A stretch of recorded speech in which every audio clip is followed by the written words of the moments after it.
Hello and welcome to Leica Review.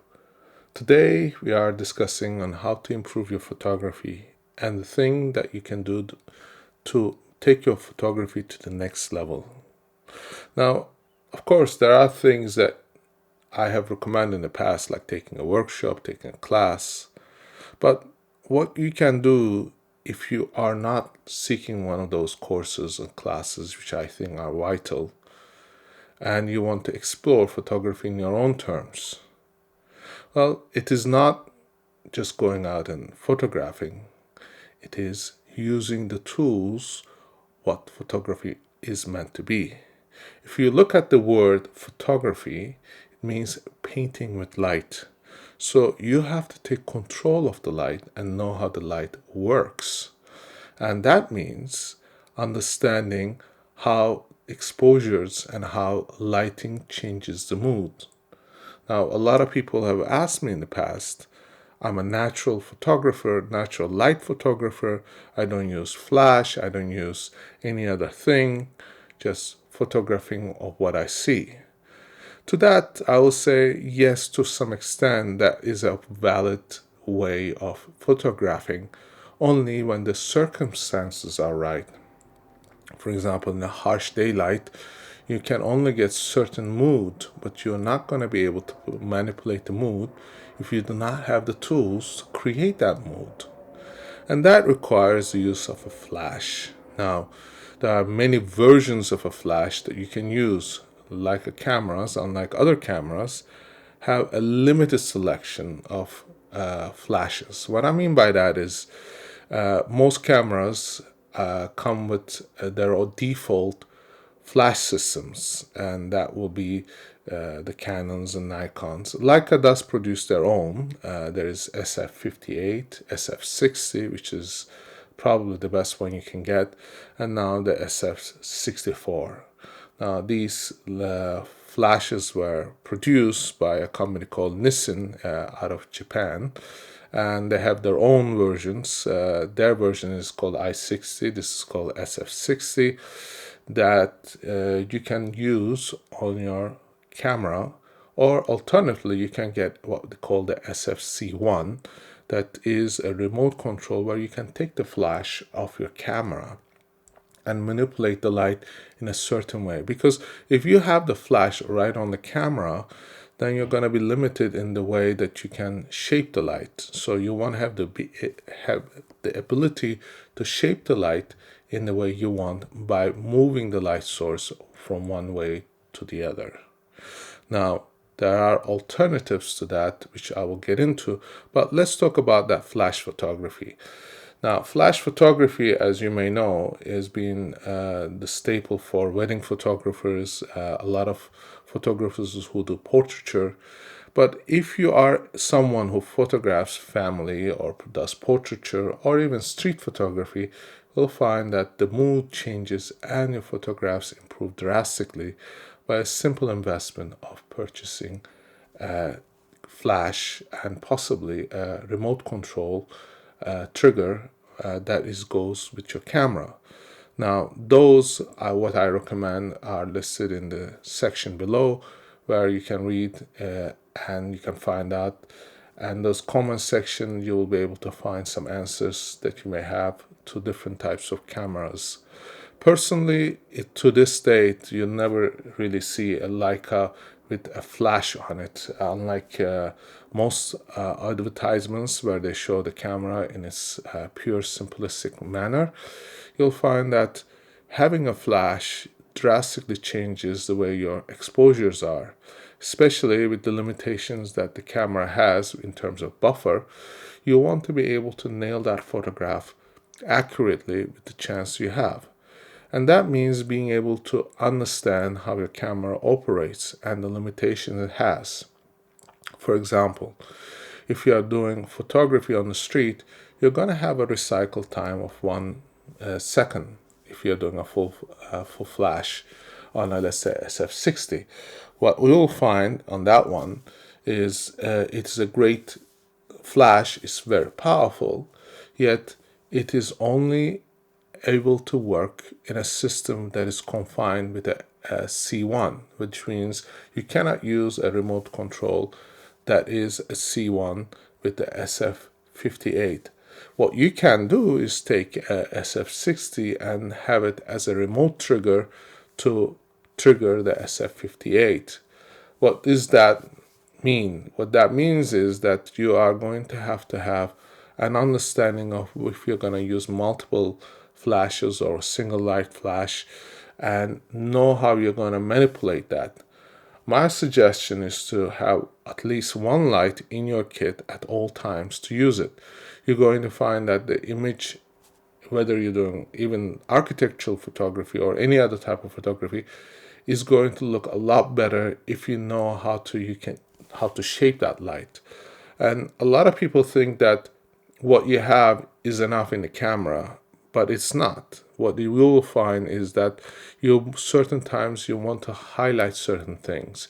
You want to put attention to something, or you want to get a better illumination in for example, a dark church. You may want to have that little bit of flash to fill in. Or you may be doing a portraiture and you want to fill in that side that is having a strong contrast. Or you may be using it to have a softbox on it that will give you even softer light. And what that is coming to is knowing that flash is a challenge that will only take you further in your photography. And once you have gone there, you probably find yourself not going back to natural photography and natural light photography as much, or have better relationship of understanding what natural light photography is. You have to have soft windows, light coming in, or you're going to find that, for example, an overcast day is probably more ideal to get a softer touch on a female face, or you may find that even lit surfaces may have a very flat look, that you may want to have flashes to create contours and shapes that define your photography. Of course, then there are situations where you want to use studio lights, and studio lights means strobes. That gives you even more flexibility in terms of taking your photography to further limits. Like, for example, if you're doing food photography or product photography, that is going to change a lot of things, because ultimately what you'll find is that the way you shape the light and the way you put emphasis on certain things is going to define your style, your artistic style, and that is what you're seeking. Now, of course, I have used many different types of flash systems. Currently, I'm using a Bronco like this one here. I have used Profoto, which is also a very good system. I certainly don't recommend the Chinese systems, although companies like Godox have produced very good quality in the recent upgrades. But still, what you'll find is that they don't last as long, or they're not as functional.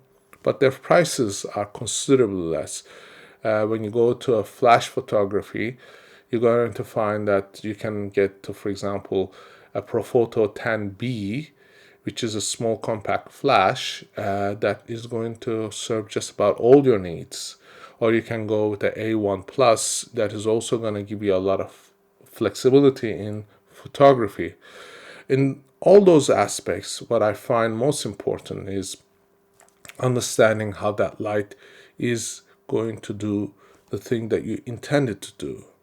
And a lot of times you will find that if you have the right flash, the right settings, that you have to work less. You have better understanding. It's not a situation where you are not able to do something. You have the tools, and those tools will change the way you do your photography. Now, I have gone extensively teaching around the world about using flashes, using photography in a way that is going to define your style, and ways to look at images and compositions in a certain manner to understand what you are trying to say in your photography. Because you are actually doing a photography and you are saying a story. And saying a story means knowing how you're going to shape that light. Personally, what I have found over the years is that there are two types of photography styles. One that uses flash as a natural source, an additional to natural source, where you can actually discern whether it is a natural light or it's a fill-in light that comes naturally from an environment, and that is inconspicuous. It makes the photographs look a lot more natural. And then you have situations where there is a flash, like most wedding photography that involves brightly lit brides and grooms with a dark background. That flash was there, and that is another way of looking at it. Personally, I like the style of natural light, fill-in light. But that natural light, fill-in light means that you have to be able to use the flash in a prudent way, knowing how much power to put in that flash, and try and by trial and error know what the limits of your photography can be with that flash. For example, if you're taking a photograph of a person staring out of the window and that person's back is turned against the camera, what you'll find is the back is a silhouette because there's light coming in from the window. What you can do is you can lit up the back by use of a flash as a fill that will also look natural, as if the light from the window is wrapping around. And that creates a more pleasing image, a more pleasing look that goes in line with the type of photography that we call naturalistic or realistic photography. Again, here there is nothing that says you cannot use a flash to create a natural looking image. Natural light photography in a certain way means that you have used what is in your environment, maybe a wall that you bounce the light off, or you've seen that certain shadows will create a certain look, or in a bright day you might find that you want a high contrast image to say a very strong word, a strong emphasis on the image that you're trying to create. All these things are things that you have to experiment and find out. Now, going back to that photography style, most people don't want to invest a huge amount of money onto, let's say, a broncolor system. I like them because they are very reliable. They hold their value over a long period of time. I have used L800s, Cirrus. I have used Graffiti S Power. I've used Scoros. I have used Pulso G. And these are all different types of heads. I personally like using, for example, ring light, but that is an investment in the thousands of dollars range. That means knowing that you strongly want that style, and that means a commitment. But a small commitment, like buying a SF60, is going to give you that ability to take your photography and experiment with it, and you're able to take that outside, outdoors, wherever you're going, and carry it. And it's no bigger than a lens, so it's going to give you that choice of being able to manipulate light. I strongly recommend getting that C1, and that means you're stuck in a system where you have SF60 and C1 working in combination to create that image that you want.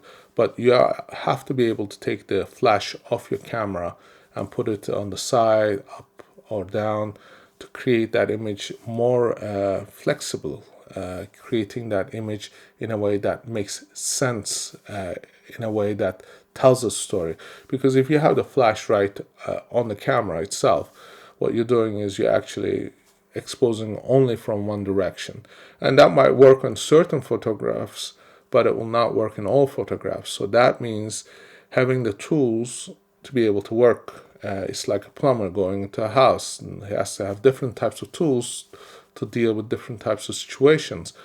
Photography is no different. You have to have different type of tools to deal with different types of situations.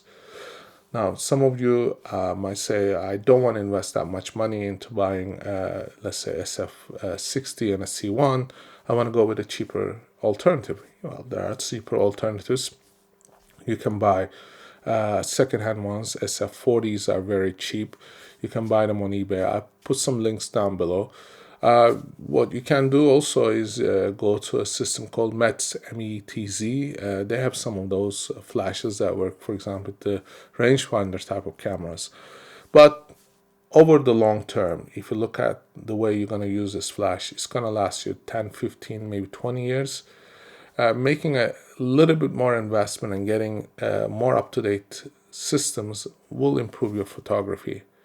And of course, there are going to be videos that I will be doing that teach how to use the manual flash instead of the TTL and other things that we will discuss. Also, my book is coming out very soon about Introduction to Photography, which you will find on Amazon. You will find it in Barnes & Noble and all the major bookstores.